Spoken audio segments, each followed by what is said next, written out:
Steve, welcome. Dan, Terry, how you going?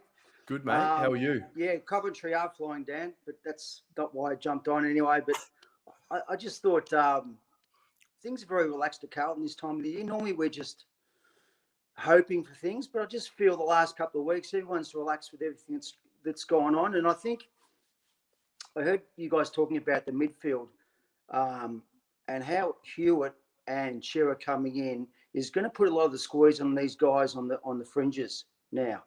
And it's probably there were too many guys last year getting games through the middle of the ground that had bad games and then backed up and didn't get dropped without naming names. So I just thought now I think the midfield's coming together with those couple of inclusions for next season. I think we'll have the depth. We'll be really strong.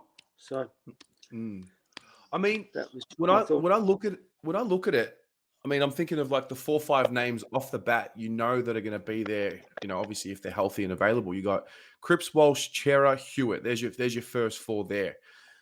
Is Williams going to rotate a little bit in there next year? Don't know. But then all of a sudden, there's probably 1 or 2 left, and then with that 1 or 2, you've got 4 or 5 names. Like, is Dow going to continue on? Is Kennedy going to continue on? Is Setterfield going to come back? Will Fisher rotate more through there? So you're right. Like, we've added 2 bona fide best 22 midfielders into the mix, and it's going to, I mean, I would assume it's going to help everybody else. Yeah, you're right. You mentioned Fisher, and I think you always think back to games you lose. And I think back to that round 2 game that everyone seems to be haunted by. And I remember a couple of times Fisher got the ball from 40, 45 metres out and couldn't make the distance and handed the ball off. And that sort of stuck in my mind. I thought there's a small 40s there, really should be making the distance from that range. Just little things like that stick in your mind. And I reckon the new coach will sit down and say, okay, that's not going to happen this year. If you want to play beyond 22, that's got to be addressed. There's certain little things that will be picked up, I think, with the depth of their midfield. So, yeah, you're right, Terry. I think that's – and I thought last year with Cripps and Williams being injured, we got exposed for depth in the middle of the park. Yeah. And that's not going to happen next season. So, anyway. No, you'd hope so. That was just my thoughts. It's a good one on Fisher because you either say, okay, the ability to not make the distance from 35, 40 meters is not good enough, or is it just the case of he's a better player on the wing, running with the ball, he can kick it a little bit more when he's on the run. I don't think he's a forward, and if you're not a forward, you're not a forward. I don't know how many times he's practiced his goal kicking as a junior. To really, there's that notion of to become an expert at something, you've got to do it for 10,000 hours. I don't think Fisher grew up doing goal kicking and set shot routine for long enough. So at the time now he's 22, 23, to be able to be a bona fide forward for us. I think he can do that in spurts, but I mean, I would hope from this end, looking, outside looking in, I'd hope from this end that he goes. He gets a message where it's like, no, you want to play, you're going to be a midfielder. Yeah, and that's the thing. Like you've said in previous shows, there's 3 or 4 guys I notice, and I know he's one of probably 3 or 4, because the pressure's going to be on these guys now. Like they play a game, they're going to get dropped, and they may not come back in the side. And then I think of Gibbo. Okay, he was a bit stiff, and what you said, Terry, was right about his comments on the way out on SEM were poor. But I think back to that game when he got knocked out against Gold Coast, that he never really recovered from that knock. No, up until that stage, he was playing serviceable football. And that's not giving him an out. But I'm just thinking, like, he was a bit stiff in some ways. He had his limitations. But there are going to be a lot of guys who put on notice next season. And Fisher's one, Setterfield, there's going to be quite a few that be put on notice. So I think, especially now we've got a coach who's played through the midfield, he'll put a lot of these guys on notice through the middle of the park. So it's going to be hopefully happy days for us. Yeah. Are you buying into the excitement? Oh, look.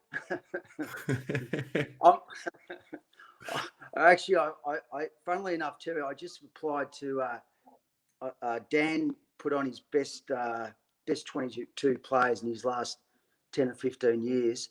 And I actually just replied to the best 22 I've seen in the last 50 years. So I'm sort of showing my age. I've been lucky enough to see some pretty good sides run through the Carlton. So, look, we'll just wait and see.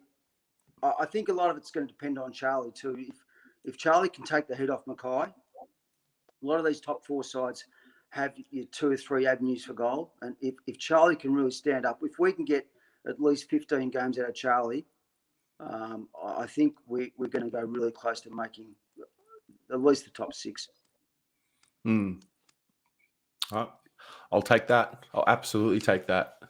And maybe the ruck too. That's maybe the only TDK. Look, I know he's improving, but that's the only other part of the ground that's really worrying me is the ruck. If he gets injured, where do we go through a whole season? Almost wish that we could give him an injection of time, like 3 years, and he could have 3 years of experience plugged into him straight away. Yeah, exactly. It's only Essendon that do injections, though. That's true. No injecting. We need some luck. We just don't need our key players to go down. If we can have our key players like Wiedering, Jones could be I think you've said long term, Dan. We'd like to see that maybe we can find a replacement for Jones next season. If there's a chance to blood someone, that's thinking, will Jones be in our next premiership side? Maybe not. So, do we try next year of trying to find someone in that slot? Don't know. Yeah, I think preparation is always best because I think we look at the last 2 retirees, we've had to go out and buy a replacement. And we've never really, they've not been good enough to replace the guys retiring or they haven't had opportunity. I think your comments are brilliant though, Steve, about the midfield because the comments are alike. Tony and Adonis, I think, have nailed it in the terms of, I think there's so much talent there now that the top 5 midfielders are pretty much sewn up. So to break into this side, to create the depth, your Dowles, your O'Briens, your Fogartys, your Martins, if they want midfield time, your Williamses, they're going to have to improve. And they're going to have to improve and be consistent to get that next available berth. And that only makes the football team better. You know that in soccer, when new signings come in, it's harder to get next to him. So you've got to improve. And that in turn makes the guy down the line improve. And then suddenly there's a scrap for that other place. And that's what Shearer and Hewitt do. They've locked down 2 roles in the starting 22. They're new recruits. So now that means 4 guys that probably played last year are fighting for 2 jobs. And that means now we're going to see a lot about these guys improving. Dow, he's going to have to improve. He can no longer say, I'm a top 5 talent. He's got to prove he's a top 5 talent. Otherwise, Fogg is like, well, you know what? You're a top 5 talent, but I give a shit. And I bring my intensity. I get the next job. And I think that's really important for Carlton, that before, like you say, Gibbons, he was an okay footballer. He wasn't good, though. He was okay, serviceable. That doesn't win you flags, though. But he was always in our best 22. So now these boys are going to have to go above serviceable and be good. Exactly. And that's exciting, I think. That's a reason to be excited. Yep. Yeah. Good stuff, boys. Love it. Good on you, Steve. Thanks for joining, mate. No worries.